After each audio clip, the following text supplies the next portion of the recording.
Hi, friends. First of all, I must say that I'm really excited with the industry colleagues sitting, and you have a really power-packed panel here. CEO of Titan, to CEO of Tata Clicks, to BCG consultant, to CEO of Madura Lifestyle, to bestsellers.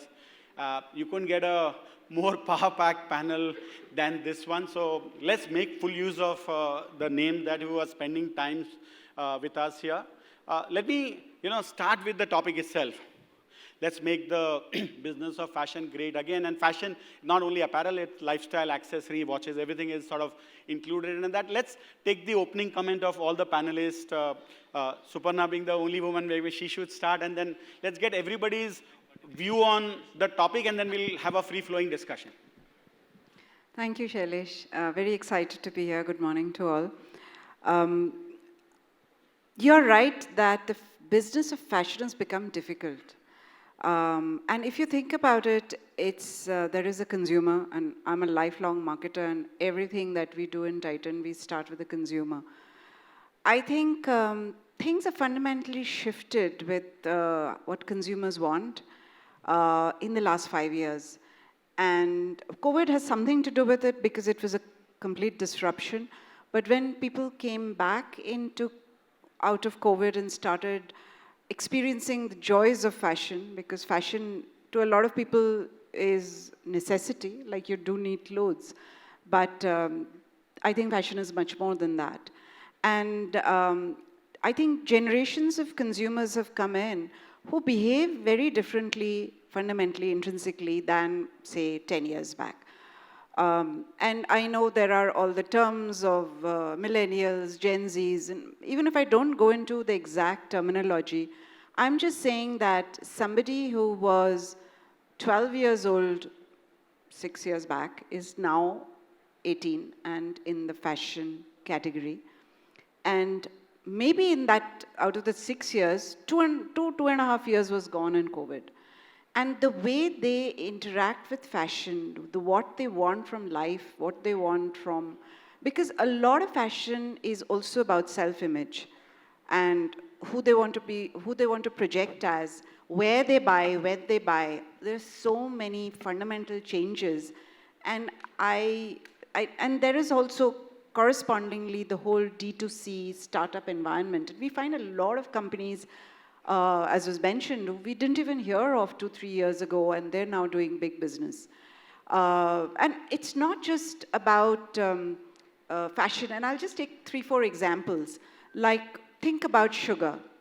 I mean, Lakme, we know from the 90s, 2000s, it's a great company, but look at what sugar has done.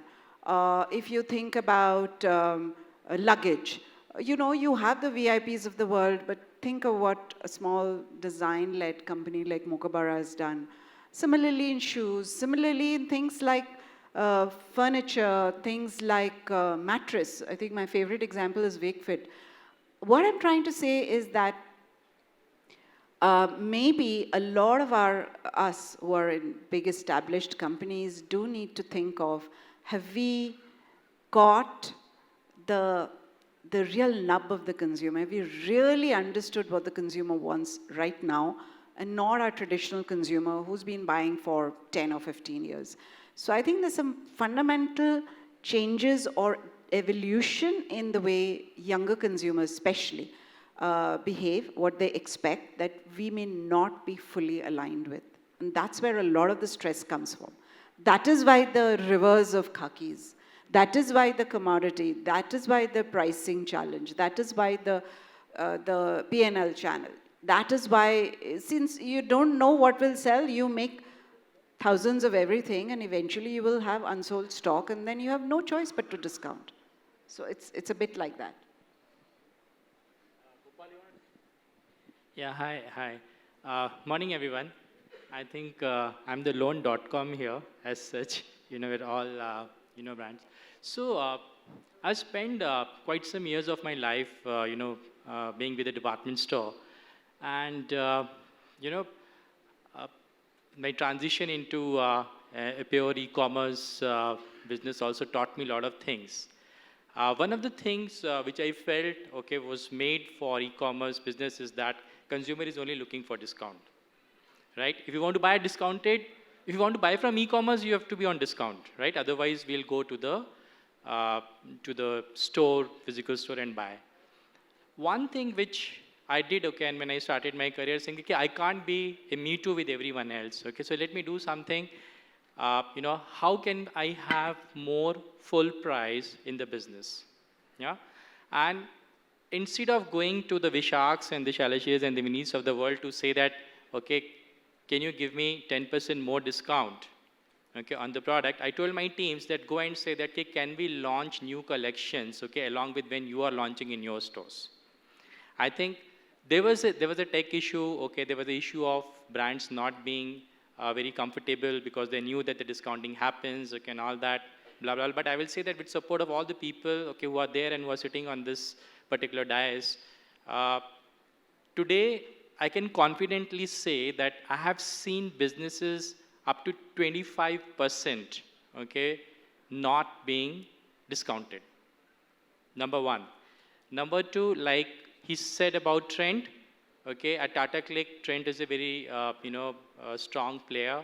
And almost, if you move out the sale during the sale season, okay, 100% of business comes on full price. Like, and that's what we do on Tata CliQ. So I feel that there are customers who are willing to buy from us at full price. I think there are various reasons, and I'm sure all of you are aware that why we go into this horde of discounting. One is, okay, we may go wrong, in terms of our forecasting, and I don't want to get into that why we go wrong. There is, okay, for listed companies, okay, there is a requirement that we do show better growth. Otherwise, we suffer, okay, in terms of what we are doing. Otherwise, in business. And there are plenty of other things. But the fact is, the fashion is changing every day. The fact is that if you have a longer inventory cycles, okay, or longer, smaller turns, how will you sell customer the thing, okay, which they want new? And see, we say that almost 65% of population is less than 35 years of age. You're talking of more Gen Zs, more millennials in this country. They want every day something new. So either we become timeless, okay, and I keep telling Vishak many a time that I'm a very, I'm a person who wear a lot of perma press of Louis Philippe when I want to wear a formal shirt, right? And have been wearing it for 20 years, okay, since the inception of perma press probably. So the thing is that you can do a lot of things to develop loyalty amongst the brands. And then what we need to ensure that we create so much content around the product and around the brand, and we are able to deliver the content to the customer that the customer waits for your new launch. You don't have to discount it. I can say that a lot of new products being launched, okay, at full price sells a lot.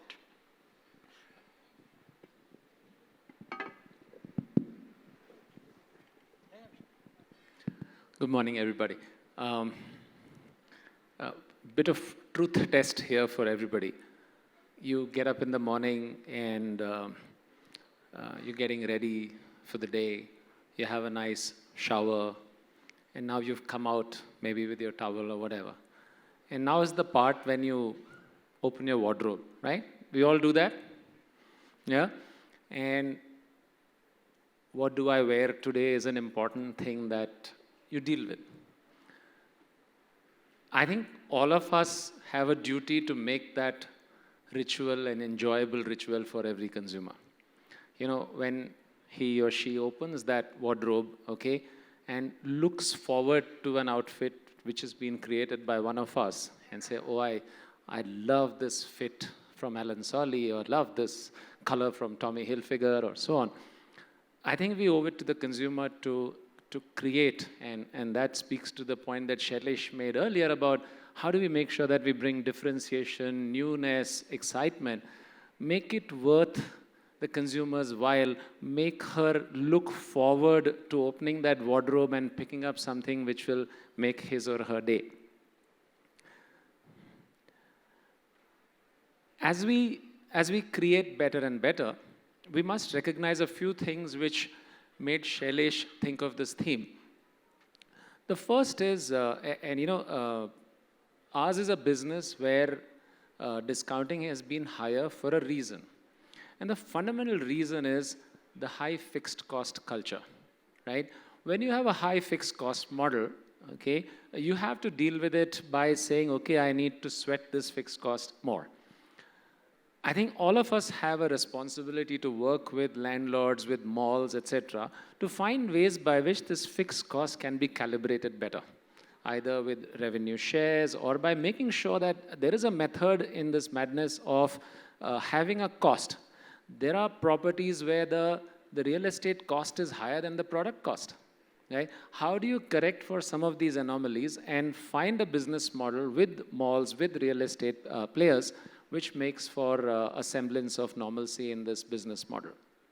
You know, I rewind to just a month before COVID, when, you know, we took on this in all earnest in our brands and said, look, let's dramatically reduce discounting in our business. So I remember I went to Dave, who was the Flipkart fashion head at that time, who's now in lifestyle, and I said, Dave, few things. One is we want to dramatically reduce discounting. He said, good idea. Can you make sure that you do it everywhere? I said, I'll do it everywhere. Second, I said, 40 is my cap. Come what may, under no circumstance would I cross beyond 40. He said, good idea. I'm fully with you.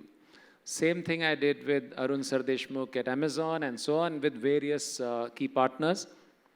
Went to department stores and did the same thing. They all said, so long as you can make sure that everybody does this. Okay. Sadly, and everybody agreed. Sadly, a month after that, COVID hit us. And, you know, we were all figuring out how to clear inventory and how to survive through those tough times. But I think it's time to take stock of this issue again and find how do we bring that sense of sanity. And when I see most of you nodding, you know, in agreement, I think it's clear that it is something which is affecting all of us. So that's something which we should look at. One final opening thought, Shailesh. I also think this is a good time to figure out how sustainable from a planet perspective is our industry. Right? As we take stock of all the things we want to do, how do we make sure, you know, and I think some of these words like fast fashion have been an excuse to create products which are extremely harmful to the environment. How do we make sure that we give lasting fashion? How do we make sure that we minimize landfill? How do we make sure that we make it not only pleasurable for consumers to wear it, but also make it the right thing to do? Make our industry a planet-positive industry. So I'll leave with these opening thoughts, Shailesh. Vineet, Hi, good morning, everyone. Thank you, Shailesh, for this panel, and I think a very important topic. I'll say it a little bit differently. We are a very privately held company, unlike many others, ownership-driven company, and the first fundamental of the company is to make money. I think the challenge that I see and I've seen in the last multiple years in this country is everyone is chasing capital. For that, they are chasing valuations, and valuations fundamentally in this country are today run on top line and EBITDA. There's no discussion of depreciation. There's no discussion of where is the cost of capital going in, and hence we keep growing the business at costs that are not sustainable, rental models that are not sustainable, models of shop-in-shop businesses that we have all started. And I will not say that I am not party to this. We are all party to this, and we've all done this because it's a competitive world. But I think what fundamentally we do differently, and I think maybe it's a time that a lot of companies need to think is, who is looking at this inventory? We take inventory write-offs every month. From the 30th day, I think Gopal knows this and many others. From the 30th day of our inventory being in the stores, we start to depreciate it. That puts automatic pressure on us to look at what is our inventory levels. And actually, inventory is the biggest killer. It is blocking cash, it's increasing discounting, it's taking gross margin, and end of the day, the customer comes back and says, I will get this at a discount, why should I come today? I'll rather come 15 days later or a month later or 2 months later. And I think we need to all start to really look at the fundamental of how we want to run our businesses. And I think one more thing that I think is, which I think is something that we, the cost of capital is become cheap with all these funds coming in. And I think that's resulting in people opening brands and just growing top line. And today's time, and I look at so many startups, losing money is the new fashion. You lose 10 crores, oh, it's fine. You lose 50 crores, it's fine. But you will still get a valuation for it. And then I don't know who's going to come and pay for that valuation later. And then end of the day, we're creating a ecosystem of unsustainable businesses in this country. And I think from my perspective, I will say that's something that we all need to look at. It's good to get capital. We all need capital. We also get capital. But what are we doing with that capital? Are we doing justice to it is very, very important from my perspective. You know, I'm going to move to Rohit now from BCG. Just it's new to some of us. So, you know, he's BCG, you know, is one of the top management consultant in the world. And Rohit is at least my go-to person whenever I need he's like a sounding board, want to know. And he has very good global perspective because part of Asia team and the global team, and there's a lot of learning, you know, you can get. So Rohit, you know, you have a global perspective from a BCG point of view. So what's your view on this topic and what's happening in India as well as globally? So your inputs will be very, very valuable, Rohit. Sure. So let me just build on some of the themes that the panel talked about. Right? We talked about consumer and fighting commoditization. We talked about inventory and discounts, and we talked about valuation and value creation. So let me start with value creation and let me build a bridge back. So as consultants, we have access to data. We have access to a lot of data. And so one of the things that we've been looking at is what drives value for a company, which is valuation of a company, which is share price and dividend. And we've done this across the world, across markets, across sectors. And what I wanted to share with you, let me do this in two parts. One, I'll tell you what drives value from an industry perspective and themes that work across industries. And then second, let me tell you what are some of the traps that fashion globally has gotten into and what's still coming as we think about sustainability that Vishak talked about. So one, growth is good. Revenue growth drives value only in 15% of all companies that are outstanding value creators. So revenue growth is not value creating. If you look at a 3-year, 5-year, 10-year horizon, take any market, any company, any sector, it's a common pattern. So revenue growth that is margin dilutive actually destroys value and valuation. Again, market cap, share price, dividend. Now let's look at what's the second element to add to this that companies do. If I say revenue growth plus margin, EBITDA margin improvement, actually that 16, 17% goes to about 35, 40% of a correlation between revenue plus margin growth gives you value creation, which is again market cap. Again, 3-year, 5-year, 10-year period, any industry, any market. Still, when we looked at this, this wasn't actually giving us that much comfort. So how do you build a sustained value creation? The third element is actually capital efficiency. So sustained capital efficiency. And so then you think about return on capital, cash flows, earnings per share. And then when we add revenue growth, EBITDA margin growth, and return on capital efficiency, you get a 70-80% correlation between any company in any sector that does these three things. So it's a trifecta. It's actually quite simple. It's a trifecta. You need these three to come in place, and then that company delivers sustained value, right? And like I said, I've looked at this for across sectors, including fashion, across markets. Now let's come to fashion. Globally, value creation in fashion has been lagging because fundamentally it's an oversupplied market. Globally, there's so much supply and consumer demand is switching, so everyone is discounting because of the way the operating model is set up. When I talk to my colleagues in the US and Europe, it takes forever to get clothing shipped. We don't have that much of a problem, but everyone is discounting. What happens when you discount? You give up EBITDA, and therefore you don't have value-creating growth. What happens when you have so much inventory? You give up return on capital, therefore you don't have value-creating growth. So growth for the sake of growth actually doesn't help. The other part that also happens is we are, as part of the work that we're doing on climate change across industries has no business case unless I add a cost of capital implication. And so with the consultants, policymakers, and bankers in the world are thinking about how to increase cost of capital or financing for businesses that are fundamentally not good for the planet. And you're already seeing that, for some industries like mining, we've done that. It's impossible to get insurance coverage for a mine unless you have, sustainability certified.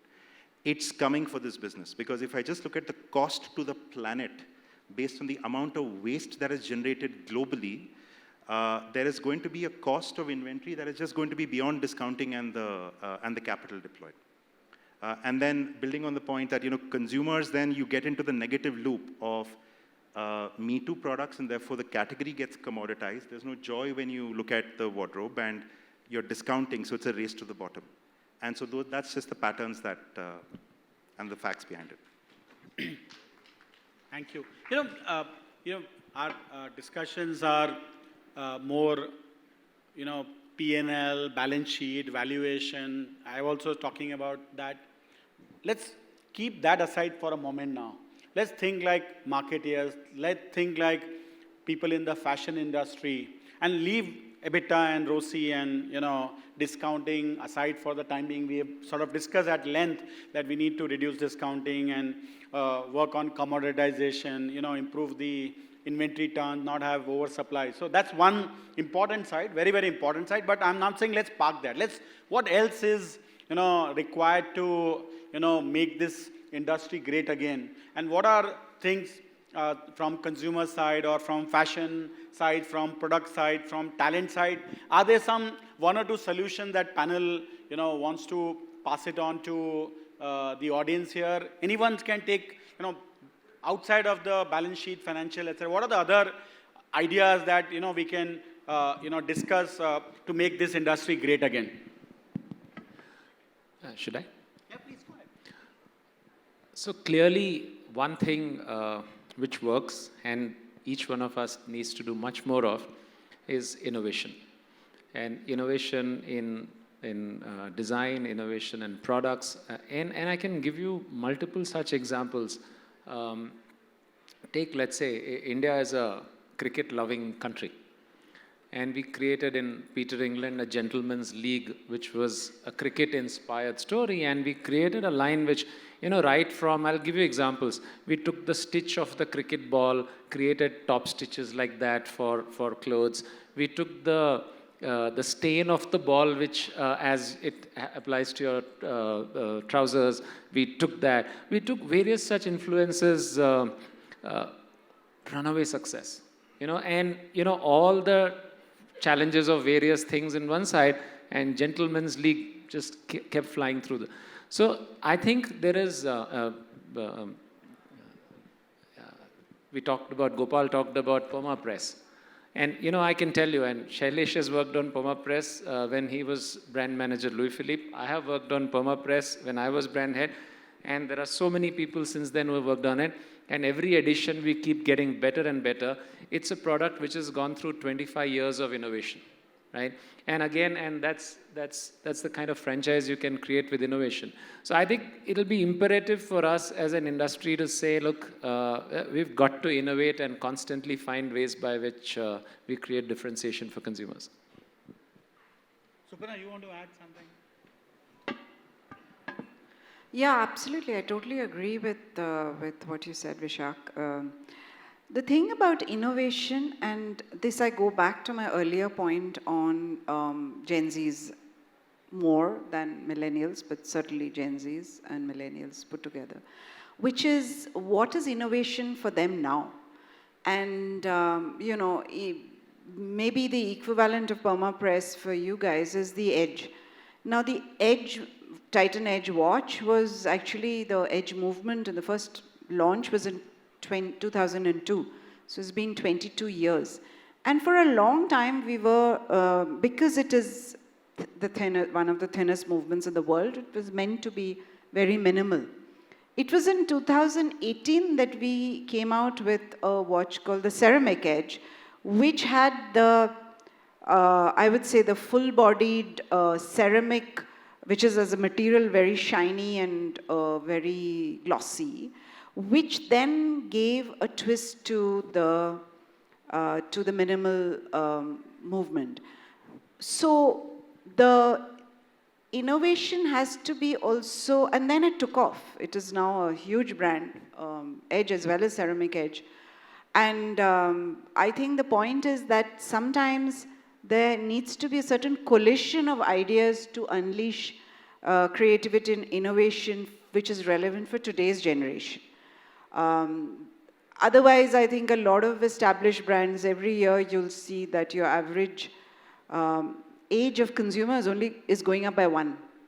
What was 30 will become 31, 31 will become 32. Why? Because you're not getting a new franchise in. I'm paranoid about younger consumers. I'm really paranoid that our brands need to attract newer and newer cohorts, newer generations. And for them, innovation, fashion, style, trend is it's different. It's like what you were saying about WGSN. You're not going to see it on WGSN. You have to do stalking on Instagram to figure out what the new pulse is. So many of the methods that we used 5 years back, certainly 10 years back, are no longer valid. We used to do consumer research, new concept, call in people, FGD. You don't do a FGD. I mean, you can do, and you must, I suppose. But there is a focus group discussion going on every second of the day on Instagram. You can only join in and see what the discussion is. So there's so many fundamental changes that have happened. And, you know, I think that it's very, very important to keep a very close eye on what are the new ways of tracking consumers so that we get the new innovations which are right for today's consumer. I'd like to add, I think you talked about Gen Z and millennials. I think almost all of our brands only look at Gen Z and millennials. We don't work for anything. I think one thing that I've learned in the last 14 years of running Bestseller and these brands is we have to stay true to what our brand stands for. The moment we start to dilute, the consumer realizes that very, very quickly. We try to become everything for everyone. Sometimes, like you're saying, your consumer is getting older and they will leave the brand. I think sometimes we have to realize that it's okay for them to leave the brand so that we stay relevant to who we were for. Because in the intent of trying to ensure that these customers who become older, we are relevant to them, we are losing a lot of new consumers that are coming to us. And we have to, it's very painful sometimes to see so many consumers because in 14 years they became, maybe they're not Gen Z anymore. They left our brand and they don't buy anymore. But it's something we've realized that it's something that we have to do. Because otherwise we lose our edge in the market and then we start to stretch the brand and then we're standing for no one. And I think that's something also very important for ensuring a great business is when do you say this is beyond the brand and I will not do it as a brand. We can't be everything for everyone. Just add one anecdote. I was having lunch with one ex-boss of mine. And over lunch, he said, you know, when I meet people in fashion industry, I find very similar kind of people. There's a commoditization of the talent and the background also. And, you know, he says that, you know, if you all hire just one type of employees, that itself will lead to commoditization of thought process and the industry practices. So we need, I think, different kinds of people. And one good thing with online coming happen is that we got the techies in place because we needed, you know, people like techies who thought differently. So I was having a meeting and there was a guy wearing a blazer in one of the presentations. He was wearing a very old croc. You know, he's used little frayed at some time. But that's a techie. He is like a 25-year-old data scientist who was making a presentation to me and he looked very different. He thought very different and he was not like a typical. And I was asking my boss, who I was having lunch with, suppose we want to attract the, let's say, I'm just giving one example, not the best. He's saying, okay, we want to attract the best MBA students all over again. And we used to attract this industry 25 years, 30 years back. So how do we get that now? We are not day zero companies or consultants and, you know, the iBankers and all these guys, the friends of Rohit and his clan are taking away all the talent. So how do we get that? So, and frankly, both were scratching our heads and we had no answer to give. So I think somewhere talent, diversity of talent, different backgrounds, and we don't need all coming from one institute or one kind of people. Otherwise, it will lead to commoditization of itself also. So I don't know if we have any time for question answer. I see times are up. No question answer. Anish is saying. Can I just say thank you? Thanks.